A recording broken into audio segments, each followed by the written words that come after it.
Hello, everybody, and welcome to the Possibility Podcast. I'm your host, Mel Schwartz. I practice psychotherapy and marriage counseling, and I am the author of the book, The Possibility Principle, the inspiration and the companion to this podcast. I'll be introducing you to new ways of thinking, a new philosophy and a new game plan for life, and all of the infinite possibilities that await you.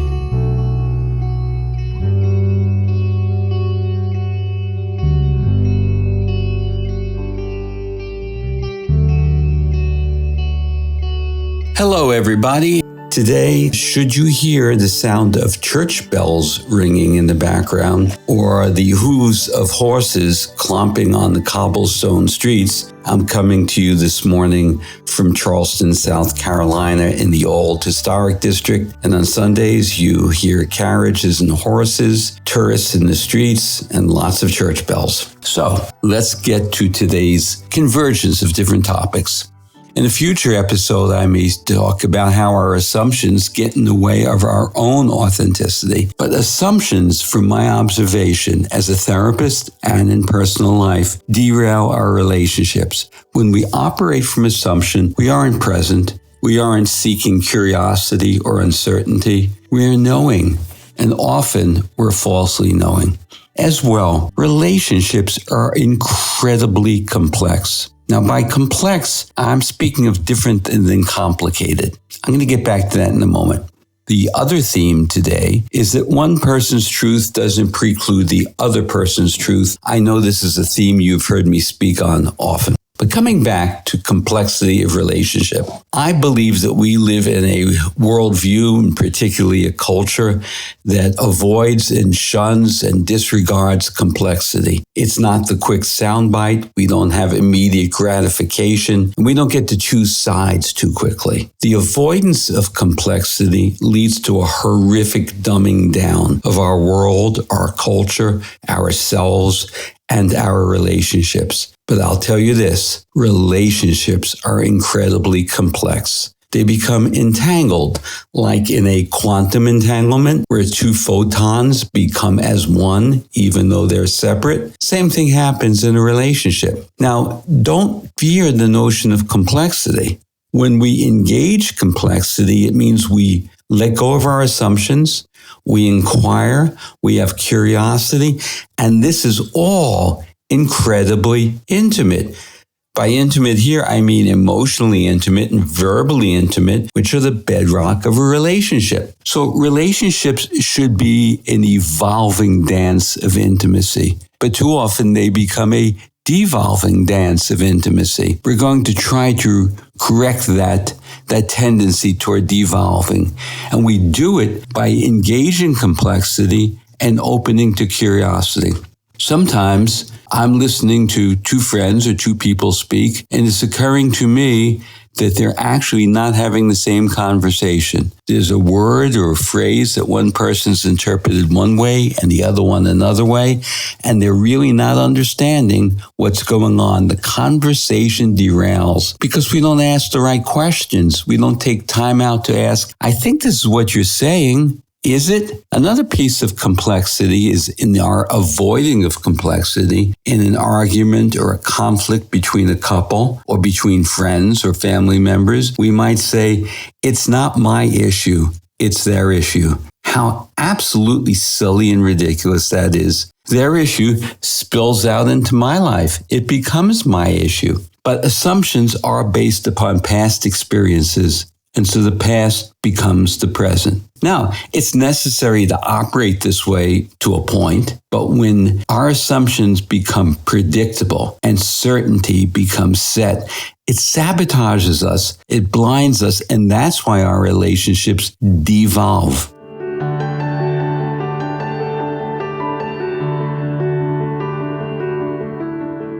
I'd love to show you my appreciation for your subscribing to and rating this podcast by offering you a gift to one of the following: The Power of Mind, a live talk that I gave, or one of my digital ebooks, Creating Authentic Self-Esteem, Overcoming Anxiety, or Raising Resilient Children And lastly, cultivating resilient relationships. Once you have subscribed, please send an email to mel@melschwartz.com and just let me know which gift you'd prefer. Thanks. Let me provide you with an example. I'm going to share a story about a couple I had been working with many years ago. I will call them Andrea and Ted. They came to me around what appeared to be their primary issue, which was a loss of sexual intimacy. But that was merely the symptom. There were deeper things going on. Ted had enjoyed a really successful business career, but there had been a downturn and his business recently failed. And so he assumed many of the household and parenting obligations for their young children. His wife, Andrea, however, continued to thrive in her career, and she supported the family financially, thankfully, which she was able to do. They each defaulted to their specific roles. Ted, not surprisingly, conflict ensued.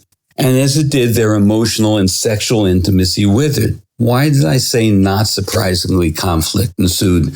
Well, there was going to be a major shift in dynamic for both of them.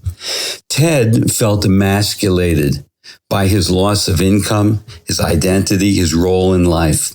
I'm not being sexist here, but he identified with being a breadwinner, sharing that obligation and responsibility with his wife.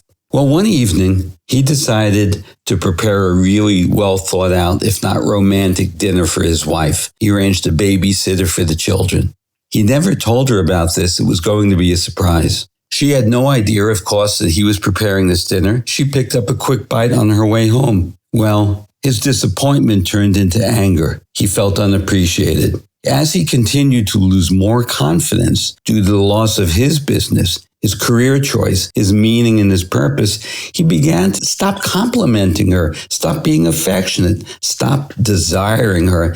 He stopped making any sexual advances. His wife, Andrea, in turn, felt undesired, unappreciated, ugly, and she moved into a limited masculine energy, directing and controlling many of the couple's decisions. In their sessions together, each defended their hurt as they lashed out at each other. They blocked each other's feelings. They invalidated each other. I suggested the following, one simple sentence. One person's truth shouldn't preclude the other person's truth. Couldn't they validate each other? Couldn't Andrea feel unattractive and rejected sexually? And couldn't Ted still feel insecure and unappreciated?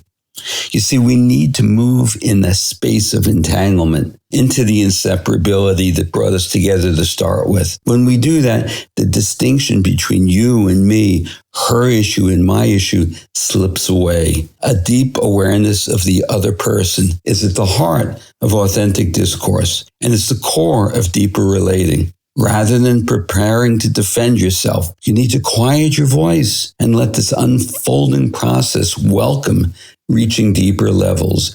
You need to become curious. You need to let go of your assumptions. Truly listening to someone is a way of validating what that person's saying. Again, as I've said before, that doesn't mean I agree. It means I care. I want to understand how you feel, how you experience me. You just have to suspend your opinion temporarily. And when you do that, you're really listening. The other person feels you tuning into them without judgment. I suggested all of this to Ted and Andrea.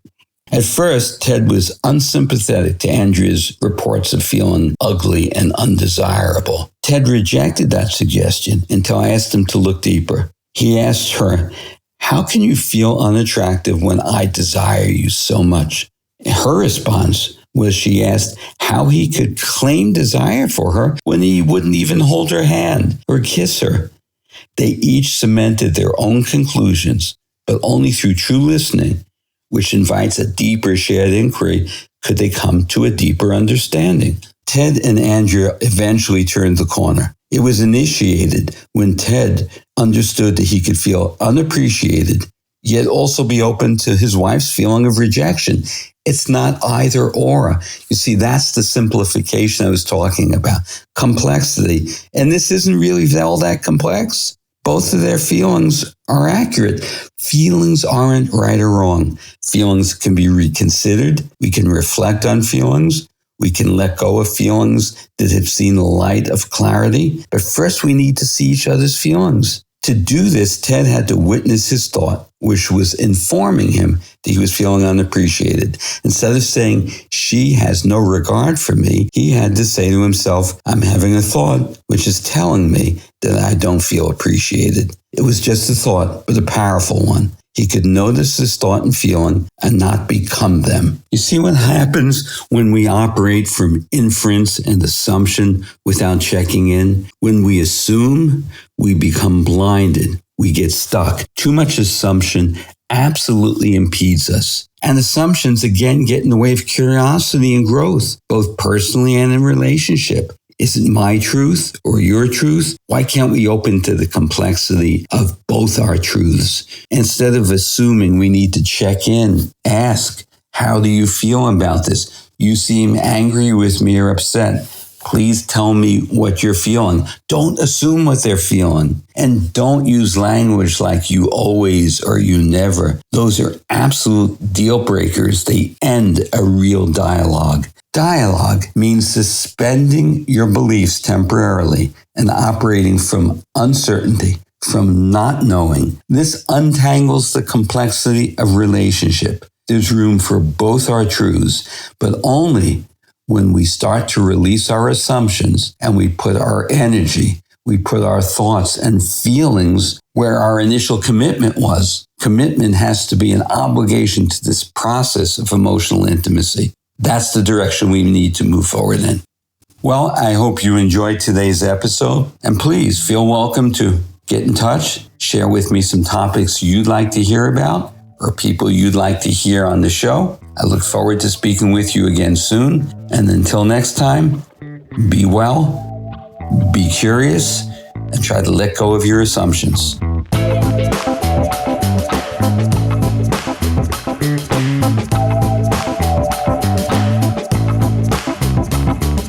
I hope you enjoyed this episode of the Possibility Podcast, and I welcome your feedback on this or any episode. Please send me an email at mel@melschwartz.com or leave a comment in the show notes for this episode at melschwartz.com. If you like what you're hearing, please take a moment to rate and review the show at Apple Podcasts, Spotify, or wherever you get your podcasts. Your reviews really help boost the visibility for the show, and it's a great way for you to show your support. Finally, please make sure to subscribe to the Possibility Podcast wherever you listen to podcasts, and that way you'll never miss an episode. And thanks again, and please remember to always welcome uncertainty into your life as you embrace new possibilities.